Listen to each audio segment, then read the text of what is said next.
তুমি আমরার গুনাহটি maaf করবানি আল্লাহ।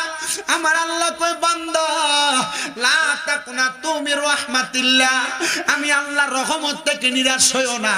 ইন্নাল্লাহা ইয়াগফিরুয যুনুবা জামিয়া, নিশ্চয়ই আমি আল্লাহ তাআলা সকল প্রকার বড় বড় গুনাহ ক্ষমা করে দেই। ইন্নাহু হুয়াল গফুরুর রহিম, নিশ্চয়ই তিনি আল্লাহ যিনি ক্ষমাশীল এবং দয়ালু। আমি জানতে চাই রে আমার নাগারচাই হাটি এলাকার ভাই বাবারা বন্ধুরা, আমার আল্লাহ যে এত দয়াবান, আমরা জীবনে যে এত গুনাহ করলাম, আমরার গুনাহটি চাইলে আমার আল্লাহ মাফ করতে পারে কি পারে না? মুহাব্বতের আওয়াজে কোন পারে কি পারে না? ও মুসলমান, একবার চিন্তা করে দেখেন, এই এলাকার মধ্যে কোন মানুষ যদি চুরি করে, রাস্তা দিয়ে হাইটা যায়, মানুষ দেখলে তার চোর কইয়া ডাকে না, ভালো মানুষ কইয়া ডাকি? অবশ্যই চোর কইয়া ডাকি।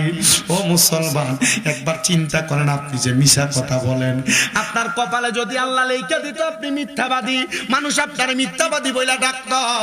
আপনি যে নামাজ পড়েন না, যদি আমার আল্লাহ আপনার কপালে লেখা বসায় দিত আপনি বেনামাজি, মানুষ আপনারে বেনামাজি কইয়া ডাকতো।